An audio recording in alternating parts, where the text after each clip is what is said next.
সমাজের মানুষকে কন্ট্রোল করে রেখেছে, ভিক্ষা দিয়ে তারা কোন রকম বেঁচে আছে, খাচ্ছে, আর আমাদের উপরে কেউ কথা বলে না। এই জন্য সাহাবাদের উপরে জুলুম হতে লেগেছে। এই যুবকেরা, তরুণেরা, আজও যদি আমরা চুরির বিরুদ্ধে কথা বলি, অন্যায় বিরুদ্ধে কথা বলি, আমাদের সম্পদ, এই জালিম সরকার এটা অন্যায় করছো, এরপরও যদি আমাদের উপরে জুলুম হয়, এতে চিন্তা করার কিছু নেই, এতে মন খারাপ করার কিছু নেই। মনে রাখবে সাহাবা হুজুরদের সুন্নাত পালন করা হবে। কিয়ামতের দিনে সাহাবাদের কাতারে আল্লাহর জান্নাতি হয়ে যাবে। আরো জোরে বলুন সুবহান।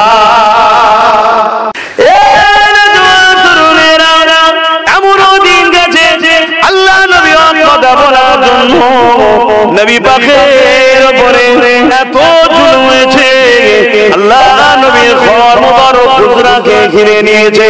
কি উদ্দেশ্যে ঘিরেছে? আল্লাহ নবীকে শহীদ করে দেবে। নাউযুবিল্লাহ। কি অপরাধ আমার রাসূলুল্লাহর? না, অপরাধ এটাই, আল্লাহ নবী মিথ্যাকে মিথ্যা বলেছে, সত্যকে সত্য বলেছে। আল্লাহ নবী অন্যায়ের বিরুদ্ধে বলেছে, জালিমের বিরুদ্ধে বলেছে, অন্যায়কে বন্ধ করতে বলেছে। যেহেতু নারীগুলোকে পুঁতে দেওয়া হতো, আল্লাহ নবী নারীদেরকে বাঁচাবার অধিকারের কথা বলেছে, এতিমের মাল দিবার কথা বলেছে, মানুষের অধিকার দিবার কথা বলেছে। মানুষগুলোকে বাজারে নিলামে তুলে বিক্রি করা হতো, আল্লাহ নবী দাসত্ব প্রথাকে বন্ধ করতে বলেছে। এই জন্যে তৎকালীন সময়ে যারা ক্ষমতাশালী শাসক ছিল, যারা মানুষকে কিনা বেচা করত, যারা নারীদের শোষণ করাকে পছন্দ করত, বা শাসকদের যারা তালুকে থাকতো, শাসকদের যারা চামচা ছিল, তারা যাদের দাদা যাদের তেরে করে জুলুম করত, এদেরকে বাঁচাবার জন্য আমার রাসূলুল্লাহর বিরুদ্ধে তারা লেগেছিল। আজকের দিনেও যদি কেউ শাসক নারীদের উপরে জুলুম করে, মুস্তাফার গোলামদের পরিচয় হলো ওই শাসকের বিরুদ্ধে জয় করতে হবে। প্রয়োজন হয় যুদ্ধ পর্যন্ত করতে হবে। পিছিয়ে যাবার নাম ইসলাম নয়, আগিয়ে গিয়ে জালিম শাসকদের হাত থেকে নারীদের অধিকার, গরিবের অধিকার, মানুষের অধিকার, এতিমের অধিকার, জুলুমকে বন্ধ করে নেশামুক্ত সমাজ করে দিবার নামটাই হলো ইসলাম।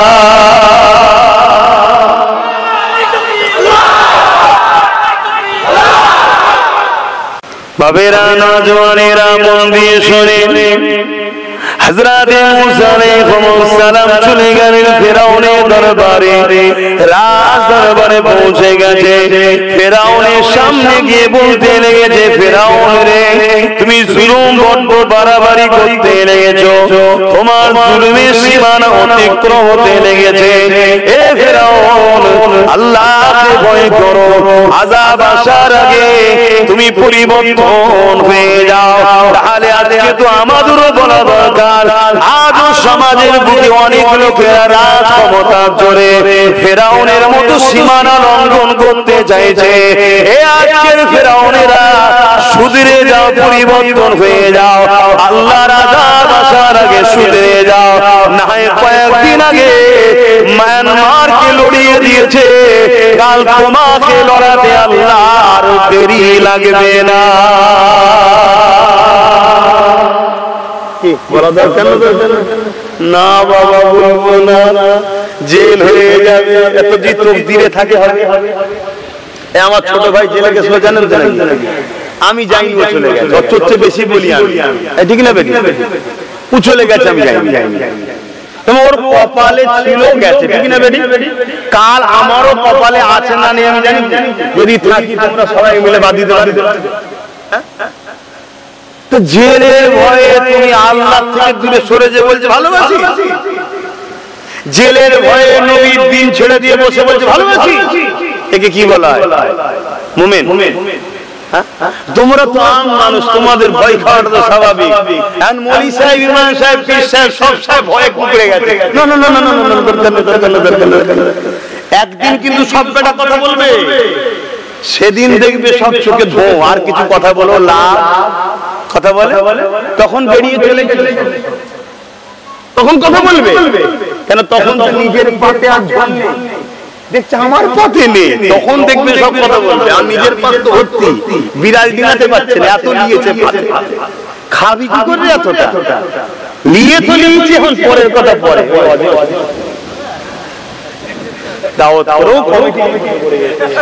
থানা, পুলিশ, কেস, কামারি, হাইকোর্ট, লোয়ার কোর্ট সব কোর্টে ছুটে চলেছে আমাকে যারা দাওয়াত করছে।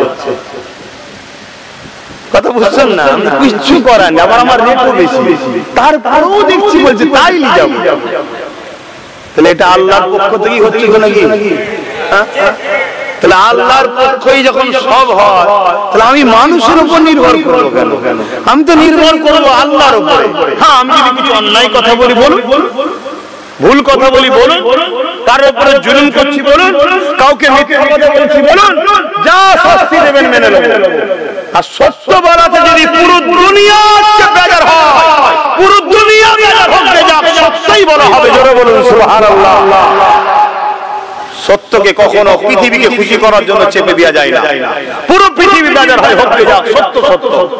একটা সত্যের জন্য পুরো পৃথিবীকে বাজার করতে রাজি আছি, কিন্তু একটা সত্যকে মিটিয়ে দিয়ে পৃথিবীকে খুশি করার নাম ইসলাম নয়।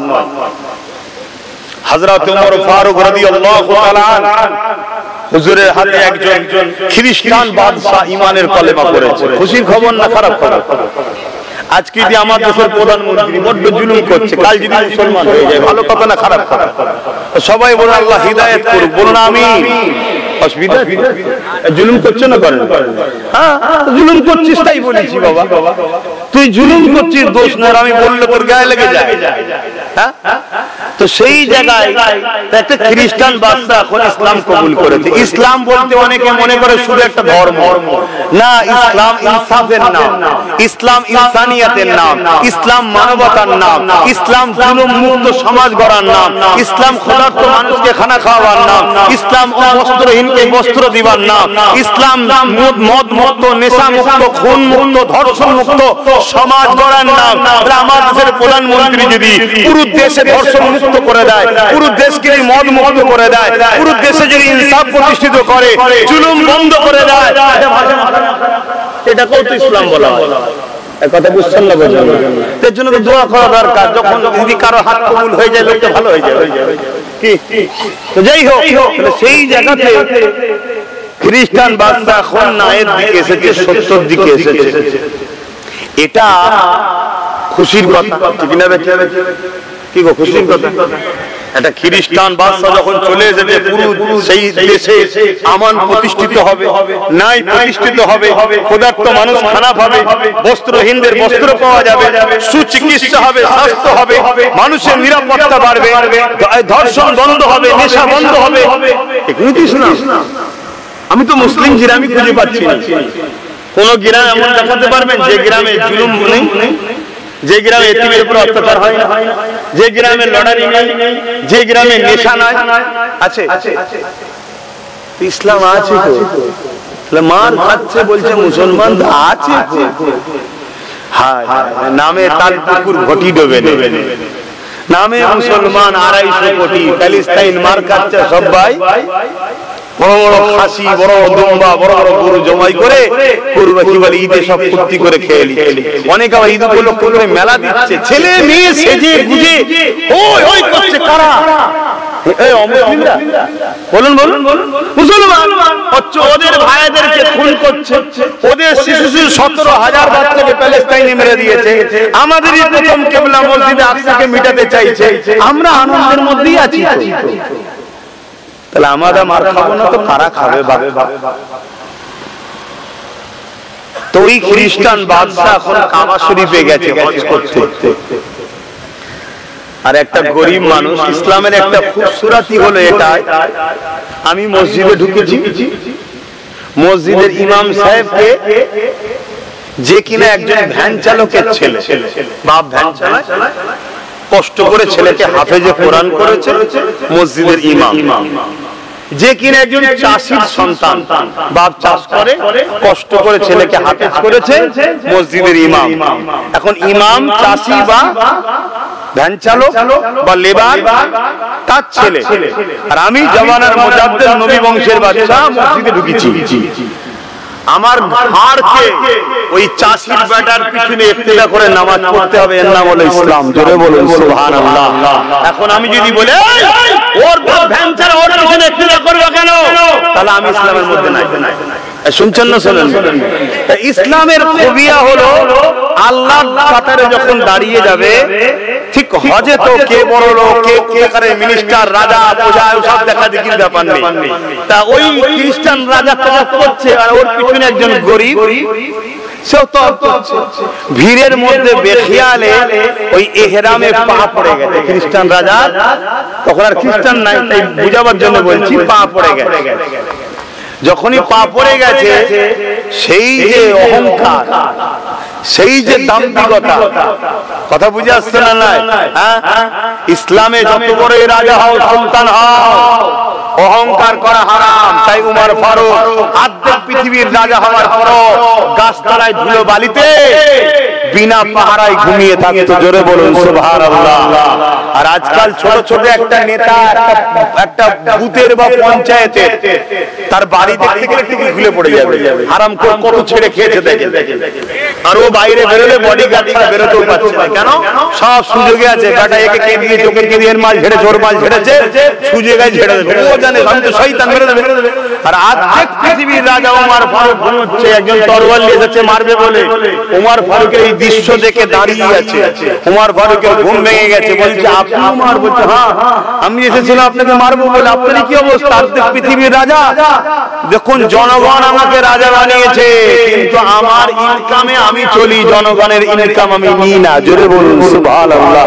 আরো জোরে বলুন সুবহানাল্লাহ। এর নাম ইসলাম।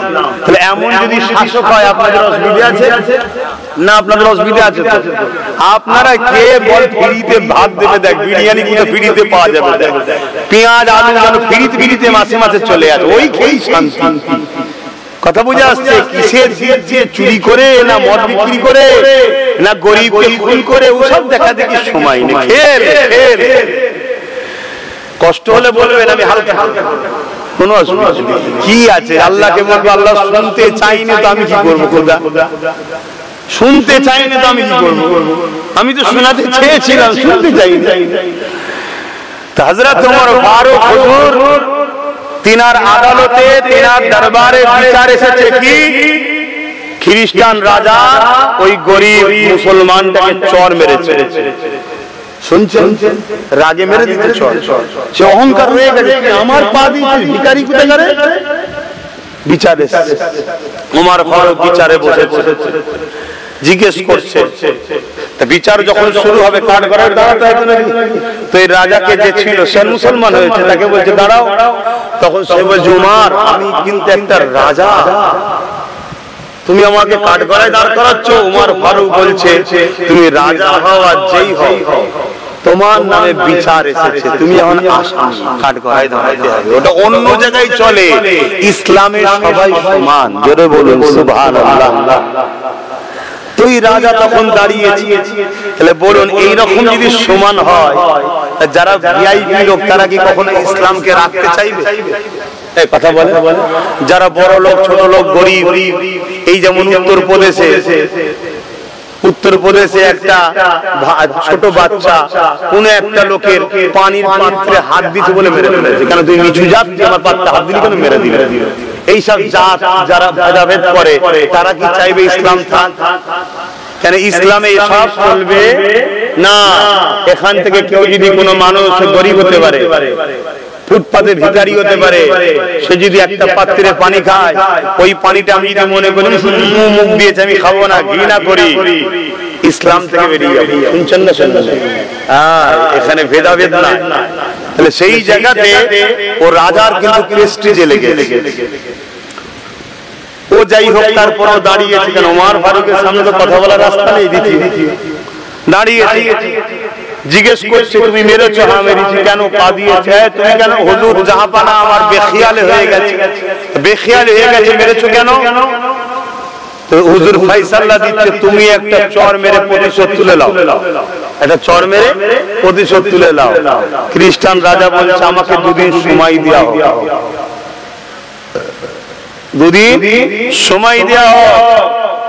এই 2 দিন উমর ফারুক সময় দিল, গোপনে বেরিয়ে গিয়ে আবার খ্রিস্টান হয়ে গেছে, বেরিয়ে গিয়েছে খ্রিস্টান হয়ে গেছে।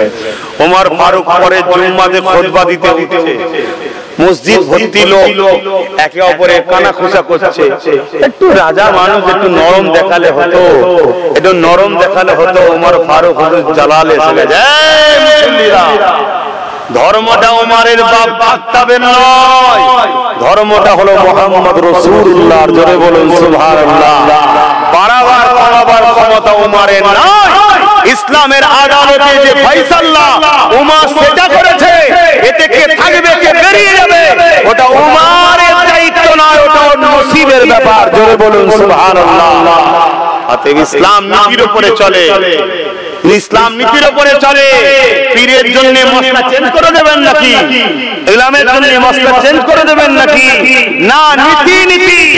তুমি মানতে পারো না, আসামি তুমি, মাথা হ্যাট করে বলো অন্যায় করছি, কিন্তু তা বলে তোমার জন্য একটা মশলাকে চেঞ্জ করা যেতে পারে না। কেন? মশলা আমার বাপের তৈরি করা না, শরিয়ত আমার রাসূলের। আসেন বাপেরা নজওয়ানেরা, এ 2 দিনের মায়া জালে জড়িয়ে গিয়ে আখিরাতে ভুলে যাবেন না গো। আল্লাহ পাক আমাদেরকে পরীক্ষা নেবে, শিরার পাওয়ারটাকে মজবুত করে না। যাদের শিরার পাওয়ার ছিল আল্লাহ পাক তাদেরকে সাহায্য করেছে, এবং জালিমরা যতই জুলুম করেছে, কেন জুলুম করতে করতে জালিমরা হাঁপিয়ে গেছে, কিন্তু তাদেরকে নওয়াতে পারে না। ইতিহাস তার প্রমাণ দিতে লেগেছে। এ যুবকেরা, তরুণেরা, বাপেরা, আমার রাসূলুল্লাহ যখন মক্কা জমিনে ন্যায়ের কথা, ইনসাফের কথা, মানবতার কথা, সত্যের কথা, গরিবের কথা, বিধবার কথা, এতিমের হকের কথা রাসূল যখন বলতে লেগেছে, তৎকালীন সময় শাসক ক্ষমতায় ছিল আবু জেহেল, উতবা, সাইবা। এরা দেখলো মুহাম্মদ যদি রুকা না যায়, তাহলে মুহাম্মদ যে কথা বলছে সত্য বলছে, অসহায় গরিব মানুষগুলো সব মুহাম্মাদের দিকে চলে যাবে। আমরা গুটি কতগুলো সবার উপরে খোদা সেজে বসে আছি। আজকেও দেখো গুটি কতগুলো খোদা সেজে বসে আছে, বাকি সব গরিব। তুমি জানো কি জানো না জানি না, আমি আমার দেশের কথা বলছি। আমার দেশের 100 কোটি মানুষ যাদের দৈনিক বা মাসিক আয় 5000-এর নিচে। কত? আজকের বাজারে বলুন 5000 টাকা মাসে ইনকাম থাকলে চলবে। এটা কত কোটি? 100 কোটি। তাহলে কোথায়? দেশ ধ্বংসের দিকে না উন্নতির দিকে? ধ্বংসের দিকে। আর গুটি কত লোক দেখুন ভারতবর্ষে, যাদের টাকা এত আছে মনে হয় সিঁড়ি করে দিলে চাঁদে চলে যাবে। শুনছো তো?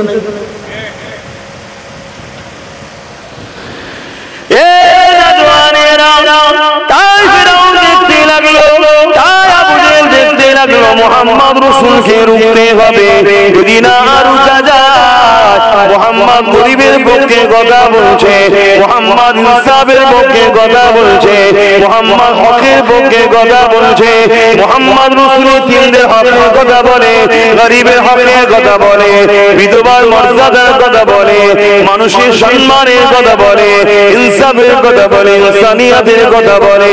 তাহলে মানুষগুলো দলে দলে মুহাম্মদ রাসূলের দিকে চলে যাবে।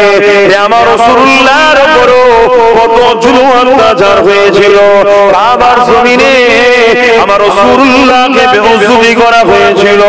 এমনকি কাবার জমিনে আমার রাসূলুল্লাহর আবু বকর সিদ্দিক দুজনের উপরে এত জুলুম হয়েছিল, দুজনই রক্তাক্ত হয়ে আল্লাহর কাবার উপরে অজ্ঞান চৈতন্য হয়ে জমিনে পড়ে যায়। এ যুবকেরা, তরুণেরা, বাপেরা, আজ যদি তুমি আমি মনে করি আরামের মধ্যে থাকবো, না বাবা, কোনো কথা বলবো না, যা হচ্ছে হয়ে যাক, কোন রকম আমার তো চলে যাচ্ছে, মনে রেখে দিও কাল কিয়ামতের ময়দানে অন্যায়কারীরা তো জাহান্নামে যাবে যাবে যাবে। তবে মন দিয়ে শোনো, অন্যায়কারীর থেকেও বড় শাস্তি পাবে তারা যারা অন্যায় দেখে চুপ করেছিল। হতে পারে সে পীর সাহেব, হতে পারে সে পীরজাদা, হতে পারে সে আব্বাস সিদ্দিকী, হতে পারে সে মুফতি মাওলানা, হতে পারে সে আলেম, হতে পারে সে ইমাম। মনে রাখবে যে অন্যায় দেখে চুপ ছিল, অন্যায়কারী থেকেও শাস্তি তাকে বেশি পেতে হবে। আজকে যদি আমরা উলামারা সবাই সংগঠিত হতাম, মজবুত হতাম, তাহলে আমাদের ঘরে যুবক ছেলে কোনো চাপে পড়ে হলো খারাপ থেকে পরিবর্তন হয়ে যেত। আমরাই তো ঢিলে করে দিয়েছি।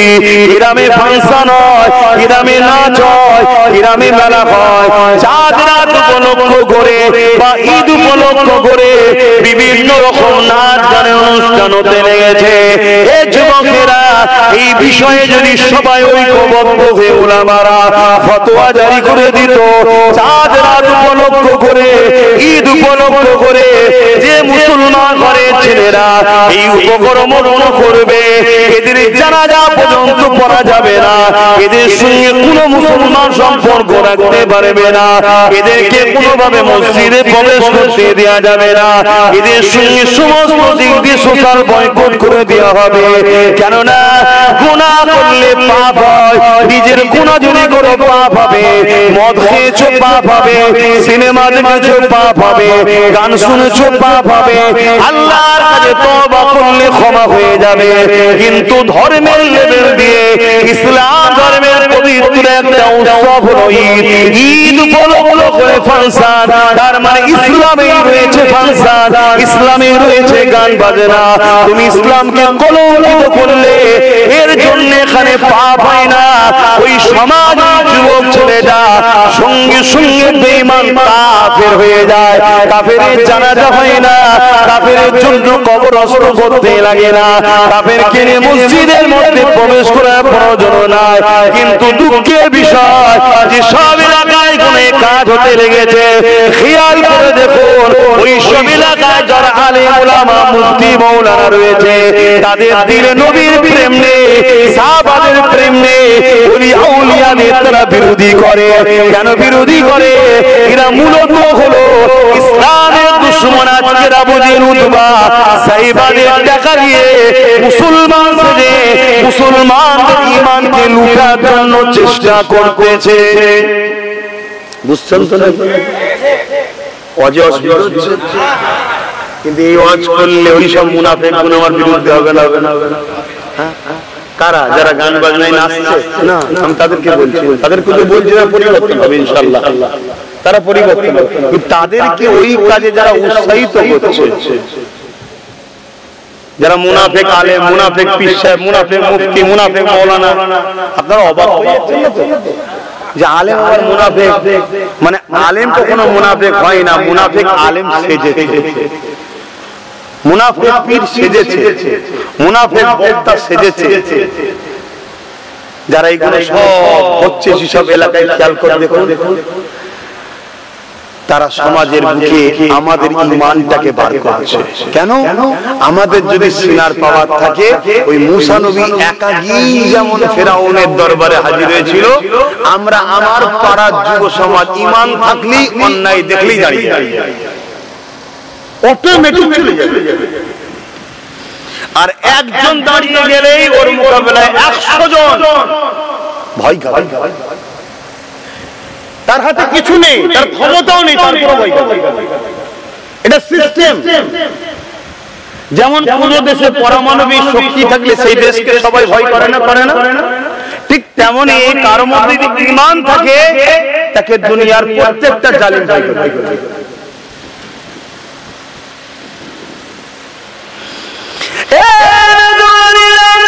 আল্লাহ বাঁচার দিয়েছে তোমাকে আমাকে, ছেড়ে কিন্তু দেয় নেই। কেননা নবী আমার এই দিনের জন্য অনেক কষ্ট করেছে। আল্লাহ নবীর জীবনে এমন দিন গেছে, নবী আমার পাহাড়ে গিয়ে মাস মাস গাছ গাছের পাতা ফলমূলকে জীবন ধারণ করেছে, রাত্রিরে গোপনে গোপনে মানুষের কাছে ইনসাফের বাণী দিয়েছে, ন্যায়ের বাণী দিয়েছে, সত্যের কথা বলেছে। আল্লাহ নবীর জীবনে এমনও দিন গেছে নবী আমার সিজদায় পড়েছে, নবী পাকের পিঠের উপরে জালিমা বুঝি নুজবা বাহিনীরা 75 বার গুলিকে চাপিয়ে দিয়েছে। আল্লাহ নবী মারা তুলতে পারে না গো, সিজদায় পড়েছে, কান সুবহান রাব্বিল আলা এই তাসবিহ পড়তে লেগেছে। এ যুবকেরা এমনও দিন গেছে আল্লাহ নবীর পিঠের উপরে এত 75 বার ভুলি দিয়েছে, নবী পাক ঢাকা পড়ে গেছে, নিঃশ্বাস নিতে পারে না। আজকে সেই দিন তুমি আমি নিজে হাতে করে মিটিয়ে দেবো। মনে রাখবেন আল্লাহ পাক ছাড় দিয়েছে, ছেড়ে দেয়নি। আল্লাহ পাকের বিচার অবশ্যই করবে, হতে পারে অভাবের দ্বারা করবে, হতে পারে জালিম শাসককে বসিয়ে করবে, হতে পারে বিমান দিয়ে করবে। কোন দিক দিয়ে আল্লাহ পরীক্ষা নেবে, কোন দিক দিয়ে শায়েস্তা করবে সেটা আল্লাহ পাক ভালো জানে।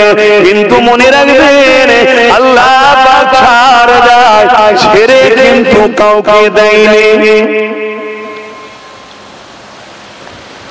নবীর বেটা কেনানকেও ছেড়ে দিয়েছে, কথা বলে। আমি জানি কোরআনে বেটা সম্বন্ধে আল্লাহ বলেছে তোমার বেটা নয়, ওর উদ্দেশ্যটা অন্য, অত বিস্তারিত আমি যাচ্ছি না। তাকেও আল্লাহ ছাড়া। কেন? আল্লাহ কখনো জুলুম করেন না আর জালিমের সাথ দেন না, এটাকে মাথার মধ্যে ঢুকিয়ে লাও। হ্যাঁ ছাড় দেন, বান্দা যদি পরিবর্তন হয়, বান্দা যদি ফিরে আসে, বান্দা যদি ফিরে আসে, কিন্তু যখন ধরবে আর কিছু করা থাকবে না।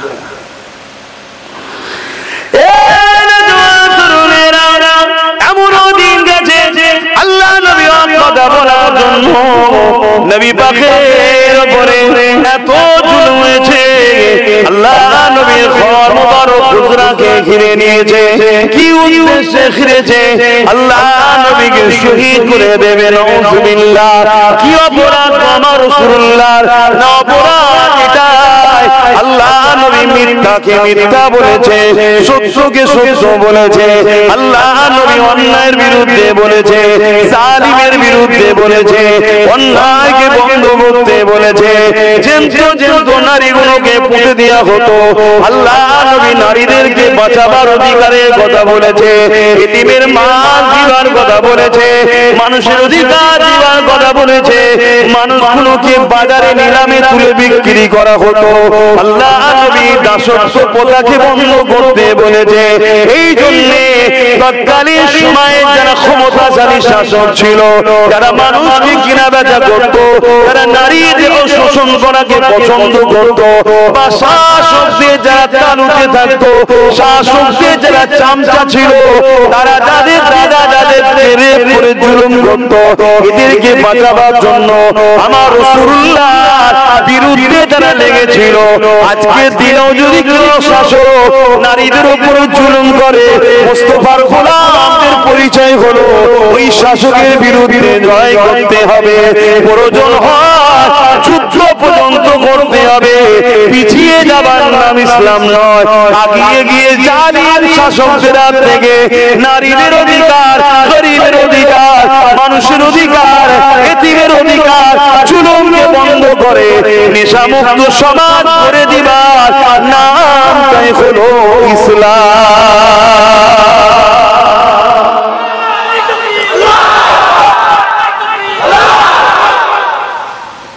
আমার কথা অসুবিধা হচ্ছে কারণ ইসলামের বাইরে বললে বলবেন, আমি মেনে নেব আপনারটা।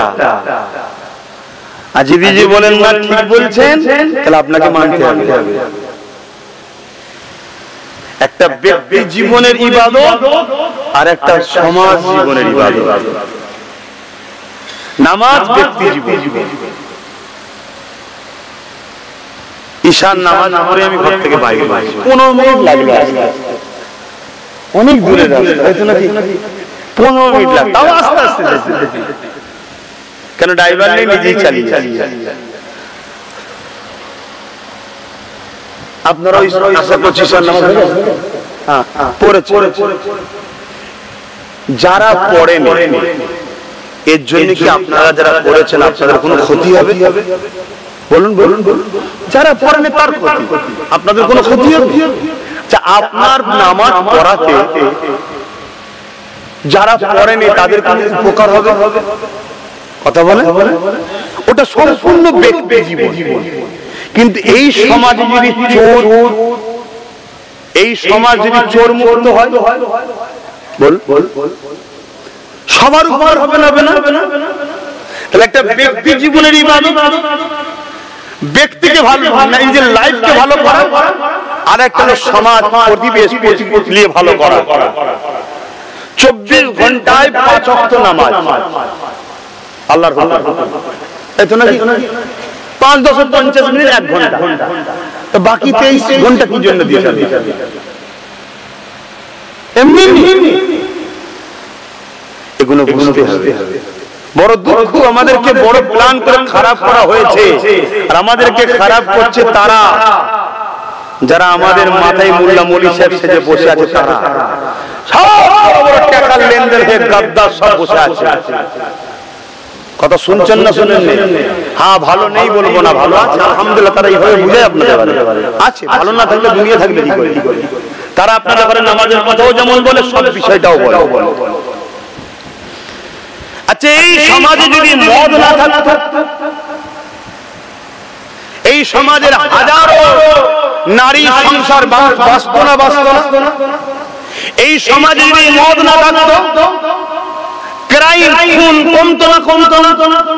এই সমাজে যদি মদ না থাকতো, তাহলে ওই যে সেই যে ডাক্তার বোনটা, কি নাম যেন, তিলোত্তমা, আজকে বেঁচে থাকতো ওসিলা।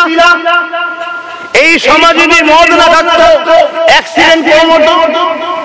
এই সমাজে যদি মদ না থাকতো, কিডনি লিভার ফেল কম হতো।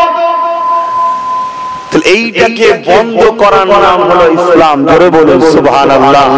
আর এটাকে সমাজের বাড়ি বাড়ি যারা পৌঁছাতে চাইছে, তাদের সঙ্গে মিলে চলার নাম ইসলাম নয়। তাদেরকে উৎসাহ করা, বাহবা দেওয়া, তাদেরকে সাকসেসফুল করে আর মসজিদে গিয়ে সিজদা দিবার নাম ইসলাম। কথা মাথায় ঢুকছে না? ঢুকে। আজকে যদি এই সমাজে মদ বন্ধ থাকতো, তাহলে আমি চ্যালেঞ্জ দিয়ে বলছি, কেন্দ্রে যে সরকার বসে আছে 5 বছর পরে 100% শুধু মদটাকে বন্ধ করতে ভোট করো। আমরা তো সোশ্যাল মিডিয়ায় দেখছি তো রে বাবা, এ কথা বললে আবার আপনারা অসুবিধা হচ্ছে না? হুজুর রাজনীতির কথা বলছে। আমি প্রথমেই বলে দিয়েছি, রাজনীতি ইসলামের একটা পার্ট। আমার কম মাতালকে সাপোর্ট করে জাহান্নামে যাবে, এটা চুপ করে চলে যাব। ও তাহলে দালাল হুজুর লিয়েছেন, দালাল বক্তা লিয়েছেন, আমাকে লিয়েছেন কেন? তাহলে আমার কথা শুনে আপনারাই বা এসেছেন। আপনারা তো জানেন যে বেটা বলবে, ছেলেটা বলবে, ভাইটা বলবে, আসবেন না, শুনতেও পাবেন না। খুব যদি অসুবিধা হয় কানে তুলে দেবেন, নাই মনে পড়ে থাকবেন কোনো জায়গায়। কথা বুঝে আসছে না? আরে পাঁচটা বলছি, রাত্রিরে বাড়ি বাড়ি হাজি সাহেব মদ, বাড়ি বাড়ি হাজি সাহেব সমাজের হাজার হাজার। কি জন্য? মদটা খেয়ে এলে বাবা, যা খুশি কেন, সুস্থ শরীরে হুঁশ থাকবে, খেয়ে ঘরে চলে আয়, যা বলবো তাই কাজ করেছি। তাহলে বলো, এ সমাজে যদি এত নিচুই নেমে যায় মুসলমান, এ মুসলমানকে মারার জন্য আল্লাহ ফেরাউন বসাবে না? বসাবে। তাহলে আমাদেরকে চেঞ্জ হওয়ার দরকার আছে না? নাই, চেঞ্জ হও। জীবনের প্রতিটা মুহূর্ত আল্লাহ রাসূলের সমর্পণে চলো, কেননা নবী আমাদের জন্য মরেন। লাকাদ কানা লাকুম ফি রাসূলিল্লাহি উসওয়াতুন হাসানা। নামাজের বেলায় নবী নেবে, কারবালের বেলায় নবী নেবে না, রোজার বেলায় নবী নেবে, ব্যবসার বেলায় নবী নেবে না, হজের বেলায় নবী নেবে, সংসারের বেলায় নবী নেবে না, সমাজনীতির বেলায় নবী নেবে না। এটা হতে পারে না। তুমি যদি মুসলমান দাবি করো, তোমার নিঃশ্বাস আনার সময় তো নবী থাকবে, ফেলার সময় তো নবী থাকবে, প্রতিটা কদমে কদমে নবী থাকবে। করবে, খাবে যখন তখন রাসূলের সুন্নাত অনুযায়ী, ঘুমাবে যখন তখন রাসূলের সুন্নাত অনুযায়ী, বাইতুল খোলাদের মতো কাজে যখন ঢুকবে ওখানে রাসূলের সুন্নাত অনুযায়ী যেতে হবে। জীবনের ক্ষুদ্র ক্ষুদ্র পাপে যদি নবী ছাড়া চললে আল্লাহ নারাজ হয়, তোমার জন্য কল্যাণ আছে, কল্যাণ কখনো হতে পারে না। তাহলে জীবনের একটা বড় পাপ, ধর্মনীতি, সমাজনীতি, রাজনীতি, পরিবার নীতি, এই জায়গায় তুমি নবীকে কেন বাদ দিয়ে দিলে?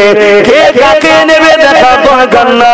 তুমি আমি মুসলমান, হতে পারি 10 জন, হতে পারি 20 জন, হতে পারি 100 জন, হতে পারি 50 জন, যা হয় আলহামদুলিল্লাহ।